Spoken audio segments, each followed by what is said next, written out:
I completely spaced how much the Nuggets gave up to go get Deron Holmes. I forgot about the draft picks they gave up to move up a few spots. I forgot about that. That makes that pick even more important than it already is. If Deron Holmes doesn't produce, that's a major whiff. Can you explain how many they had to give up to go get him, where they were, and how they positioned themselves? Yeah, so the Nuggets were originally at the 28th slot in the first round last year, and ended up moving with Phoenix to 22, which is 6 spots. They traded away 3 second rounders, including one that was last year in the early 50s, I believe it was. Uh, it's a little bit heavy on the compensation. I used some comparable deals in my report to kind of show like usually this would probably be like a 2 second round pick kind of deal. Mm-hmm. But it's possible that there just wasn't a lot of teams to deal with. And at that point, if you're so focused on getting your guy, Yeah. it can become a little tough to make a deal that's, um, fairly compensated based on history. You might end up having to give up a lot to do it. And yeah, it's tough because, he didn't contribute at all this last year, obviously due to a freak injury, which is really just bad luck. But it does make it tough when you give up that many picks and then don't get any contribution But from him when you right away. compound that, so you give up a bunch of second rounders to go get him, then you compound the fact that to unload Reggie Jackson, you had to give up a bunch of second rounders. They gave up their entire allotment of second rounders in 2 moves. Boom, gone. Yeah. Yeah. They were gone really quick there. It's like you said, total of 6 second rounders between getting off that Reggie Jackson deal and trading up for Holmes. And, in a way, sort of KCP leaving and the Reggie Jackson uh, trade enabled them to just sign Dario Saric. And so, in totality, you think about it, it's really like those 6 second round picks, they only contributed what Dario Saric gave you this year.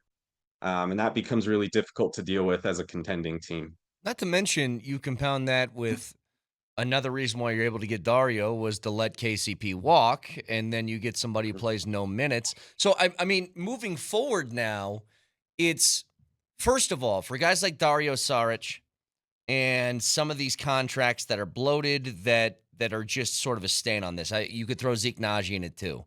Do you see a clear pathway to try and get some of that cash back or not?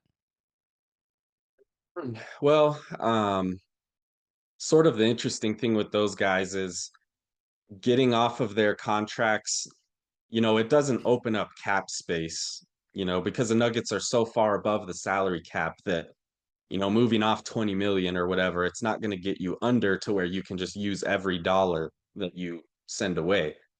And so they're not hurting you to that degree, but they are hurting you a little bit with simply roster spots. They're also a little bit of, you know, if Denver got low enough, they might have access to other exceptions, like a bigger mid-level exception that they could use to sign players.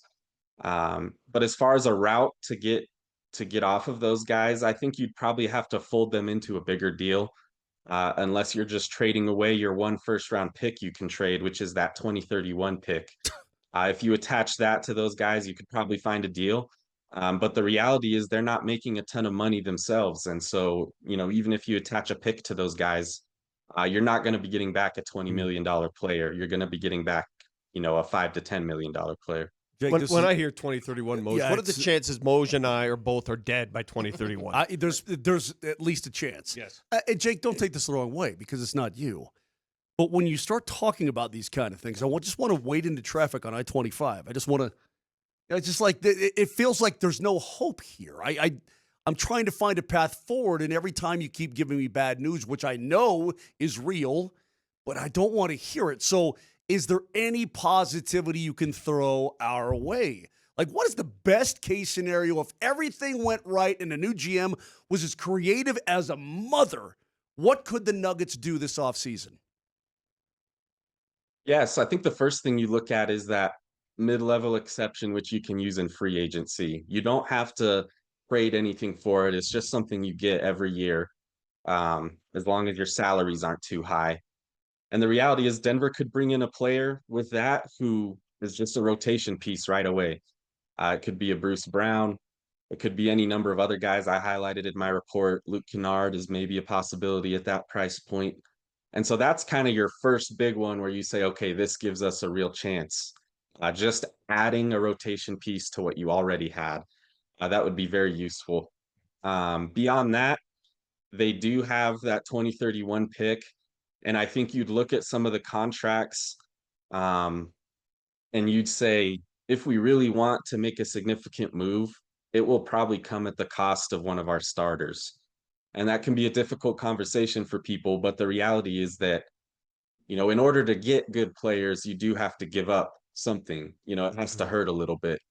And I just don't know that that's possible with Denver's bench, but I think there is hope in the idea that you can do another move if there's a good one out there. And it'll just depend on what deals Denver is able to talk to people about this summer. All right, I have a question in the weeds here regarding Dario Sarich, and I'm raising my hand. I'm the one pounding the table here a year ago. Go get Dario Sarich. I thought he was going to be a perfect addition to this roster. If, for whatever reason, it didn't work out. He lost his confidence. Can you, before we get into this, can you give me a reason why didn't Dario Sarich work out here? Yeah, so I think if you look at Dario's last place he played before Denver, which was Golden State, you could kind of see signs that, things weren't going as well as they did before his knee injury in Phoenix. You could kind of see signs that he wasn't moving quite as well. But despite that, there were certain aspects that you looked at with him that you really liked. He can create a little bit for a center, and he can also have some degree of shooting. And so I think with the Dario thing, sometimes you just have to chalk it up and say, we were a year late on this guy. And, that's tough, but that's sometimes how it goes. That makes sense. All right, so to get out from under his contract, he's got an option year. He'd be foolish not to pick up the option because he's not going to make that kind of money overseas, even if there's an overseas team that wants him. After reading your report and talking to certain people, I know that if the Nuggets were to buy out whatever's left, the gap between whatever team pays him and what the Nuggets owe him, that would not take place until training camp, until after September, right? By then, if you buy him out by then, Jake, won't all the free agents who occupy that MLE be snapped up? I mean, what good is it to wait that long? You'll be screwed. Well, yeah, to answer the second part of that, I think you wait that long probably as a leverage play. Try and squeeze as much out of that fruit as you can. Maybe they're able to get off of like a full 3 million, and then you're only on the books for 2 point something. For the other part of that, the mid-level exception, you get it regardless of what's on your roster. Yay. So if you think of the championship team, for Okay. example. 2021, they signed Jeff Green to an MLE deal. 2022, they signed Bruce Brown to an MLE deal. And they were both on the roster for that 22-23 Gotcha. season. So just because you have a guy that was previously signed with the MLE, you can get another one. You just can't have multiple MLEs in the same offseason. If that makes Gotcha. sense. Oh, that makes me sleep But you better could then. you could sign 3 in a row in three Sure. consecutive Okay. years. Now I got it. Now I got it. See, that's why Yep. you exist. That's Jake. why you exist, That's why Jake. you were born. Not to hang with your wife, not to paint the house. You exist to Yeah. give us Nobody the good, cares about the what you do goods. every day, but Right. that piece of information will change our lives, and that's important. So thank you for that. Yeah, no problem. Do you think overall, Jake, that it certainly didn't sound to me when Josh Kroenke spoke to the media last week that there felt like a big change was coming? Now, I guess you don't know because the new GM hasn't been hired yet, whoever that may be, whether it's in-house or somewhere outside of it. But do you think this team, with this current starting five, given the situation that they're in with the apron and all of that, is still capable of building a championship team with an MLE and other stuff they can do? Yeah, so I think my answer to that would be the starting five is definitely and obviously capable of winning a title. Where things get a little bit sticky is you have to say, is the team as a whole capable of doing that? And if it's not, then we kind of have to move a starter to get there. Yeah. So that's kind of the complicated aspect of this. But yeah, for me personally, if they just mostly ran it back, I think you could make an argument that they could win a title. but I would just say there's a lot of things that would have to go right. And I think if you maybe tweak a few things on the margins, you might kind of lower, or I guess expand that margin of error. You might have more space that, hey, if this doesn't go right, we'd still have a chance, you know? If they ran it back, I would look at it and I'd say, you know, hey, Daron Holmes, we need you, man. Yeah, Like right. They're going to have to if hit. you come They're in going and to, yeah, if they're you going to have come to in, hit. Yeah. yeah, if he came in under like the scenario where they brought most guys back and he wasn't capable of playing, it would be really hard on them the rest of the season. Yeah. So yeah, We may look back on this, Jake, when it's all said and done and say, man, the Nuggets gave OKC a tougher battle than anybody else in the entire NBA. We could look back and say that. I'm saying it right now because they took them obviously to 7 games, even though they got blown out in that last one. But it's still, I mean, they played them really, really tough, and OKC seems to be really, really good. So this next GM that comes in, if they're going to do what you're saying, how creative? I've maintained they have to be a very creative GM. You're going to have to really think outside the box. How much of that has to happen in your opinion? so how much of what exactly? Like I mean, trading a starter, but getting, working deals where you go, wow, the Nuggets really won that deal. So that things can open up and they can do more things just Yeah. very creatively, multiple teams, all that sort of stuff. Yeah. I guess I would say, you know, if I was the new GM, I'd go into it saying, you know, we need to win a trade, but we're not going to do a trade just to do a trade. So, you know, if you go out this summer and you're calling teams about Jamal Murray or Michael Porter Jr., and it's just like, man, we're just getting nothing back.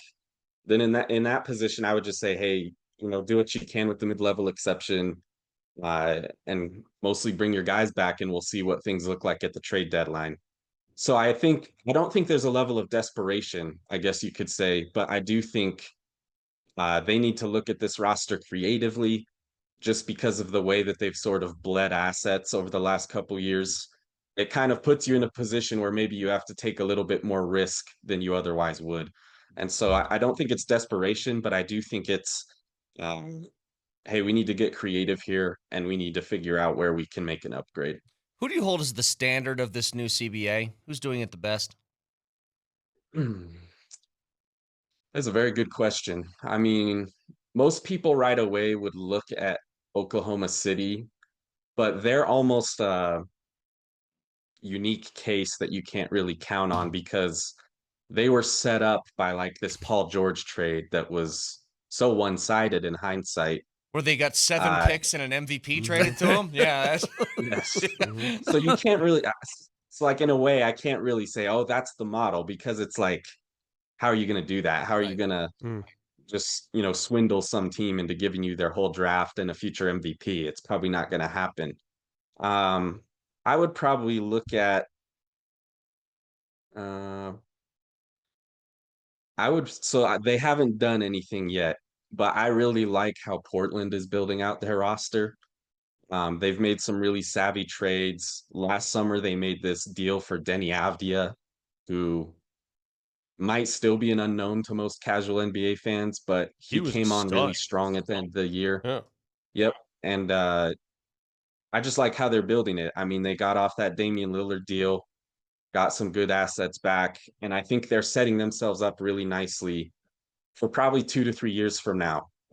And so they would kind of be a team I'd look at and say they're doing a really good job, but obviously there's no results there yet. So we're early enough in this new CBA that I don't know that we have a ton of data points, but they're a team I would watch. All right. Regarding what the Nuggets do, I think we all have come to the understanding, because you have a lot of different scenarios, what they could do, what they could employ, what trades they could trigger. But I think we all assume that they're going to run it back and maybe add some pieces on the periphery. That's fine. But if they were to trade one of their max contracts, if it came out of the blue, you suspect it would not be Michael Porter Jr., who will be worth more next year, the year before expiration of his contract. You think it would be Jamal Murray. How do you move Jamal Murray's contract? Do you think there are teams out there that would bite at that contract, considering that most of it's coming his way? Yes, I think the unique thing with both Porter Jr. and Murray is they're not the types of players where I think you could call 29 teams and 25 of them would be interested. I think they're both kind of, hey, there's 4 or 5 teams that are really interested here. And with Jamal, I think you can identify a few teams that would be interested. I think Toronto, Orlando, maybe Sacramento. Um, they'd probably be my top 3.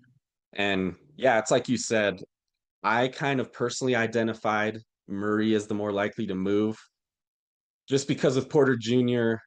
He is making a lot, but it's only a 2-year deal. So I don't think that's a massive part in it.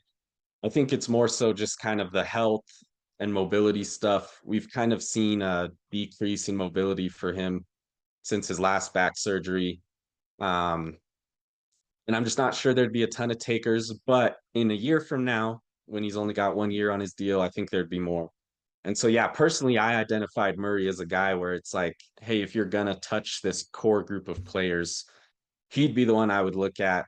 And yeah, I think there's a handful of teams that would take him. So Jake Coyne, you can follow him on Twitter at the Stat Squatch and check out his off-season guide. It's always a great read with a whole bunch of great information. Jake, you're the best. Thanks for taking us through the journey of what this CBA is like yet again. hey, thank you very much, guys. And I'm always around if you have questions and happy to either bring more hope or bring less, depending on Well, the answer. let's get you back on when there's some good hope. There's some stuff out there. And you go, yeah, now it's getting tasty.